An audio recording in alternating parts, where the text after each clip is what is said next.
Okay guys, so today gagawa po tayo ng DIY balloon centerpiece stand. Ayan, so para sa ating mga balloon centerpiece.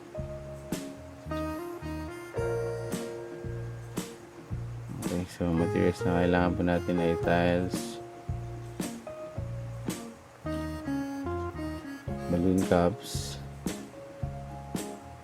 So glue po natin yung balloon cups natin.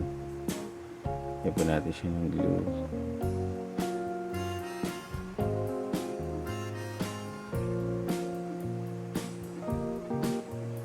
Then stick natin siya sa pinakagitna na ating tiles. Press natin maigi hanggang sa matuyo po siya. Ayan. Okay. Then after nyan ay cover natin siya.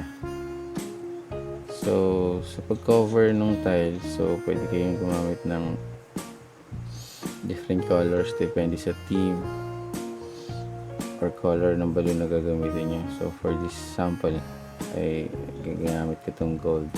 Alright, so tupin natin siya and then para lagyan natin siya ng butas, then cut natin sa side na to, sa center.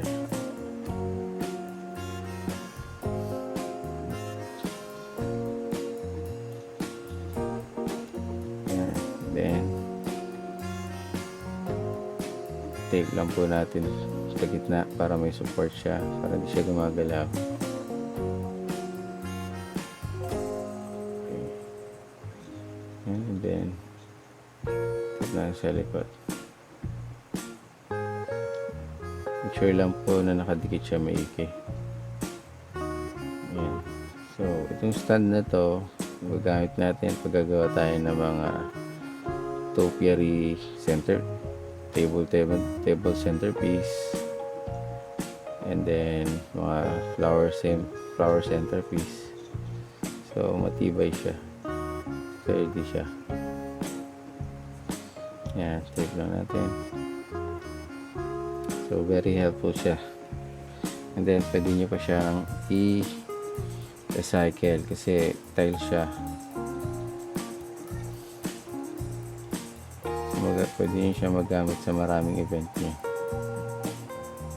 And then make sure lang na pantay po yung pagkakatupin natin para hindi siya, para balance yung pagkakatayo niya. Patayo siya may.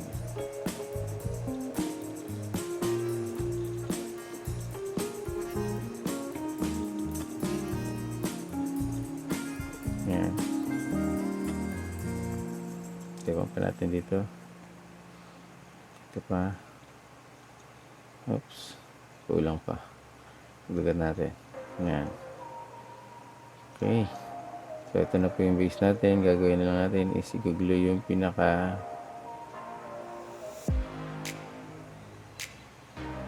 post niya. Ayan. Just dito. Natin yung aluminum rod. So, ginamit ko dito is aluminum rod, pero pwede rin naman balloon stick. Ay, prefer ko lang yung aluminum rod para mas matibay siya, mas sturdy siya. Hindi siya gumigayawang-gayawang. Ayan, stick natin siya dyan. And then, patuyin na po natin. Ready na po ang ating DIY balloon table centerpiece stand. Alright. So, thank you for watching guys. Don't forget to like and subscribe po para sa marami pang mga tips.